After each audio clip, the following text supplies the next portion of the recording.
어린이집에서 이제 여기 집 막내랑 저희 애기랑 같은 나이라서 주식도 소편이야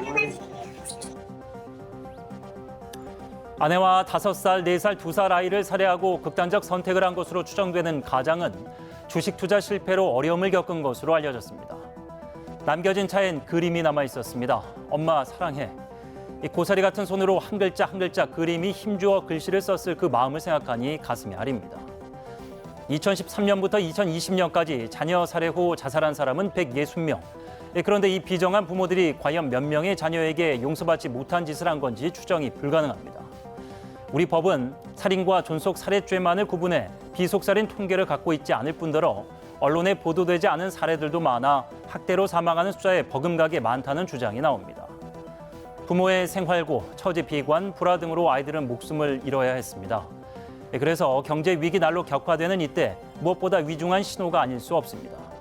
금수저, 흑수저 등 부모의 사회적 위치에 따라 자녀 지위도 결정된다는 인식이 팽배한 이상 아이를 많이 낳지 않는 풍조 속에 한 집안에서 한 아이가 차지하는 중요도가 지대해질수록 비뚤어진 부모들의 극단적 범행 더 늘어나는 건 아닐까? 저 아이를 그냥 놔두고 우리 가족 부부만 이 세상을 떠났을 때 그 누가 과연 저 아이를 갖다 돌봐줄 수 있겠느냐라고 하는 이 잘못된 생각에 의해서 피해 자녀의 나이 중 절반이 넘는 수가 9세 미만인 것으로 나타났습니다. 살해당한 아이의 연령대를 봤을 때 아이의 동의를 구했을 리 없고 또 설사 동의했다 하더라도 죽음을 이해하고 고개를 끄덕였을 리 만무합니다.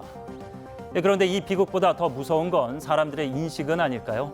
오죽 힘들었으면 그랬겠느냐.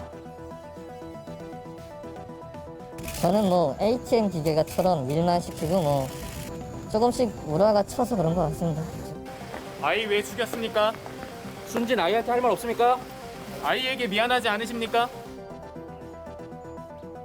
저항할 힘도 시간도 부족했던 아이들을 살해한 아버지는 가족 간 범죄란 점이 고려돼 신상 정보가 공개되지 않았고 장애 아이를 키우는 고통을 한 개인에게 물을 수 없다며 어머니는 징역 6년을 선고받았고 자녀 살해 후 자살한 부모들은 사망했다는 이유로 공소권 없음으로 처리됐습니다.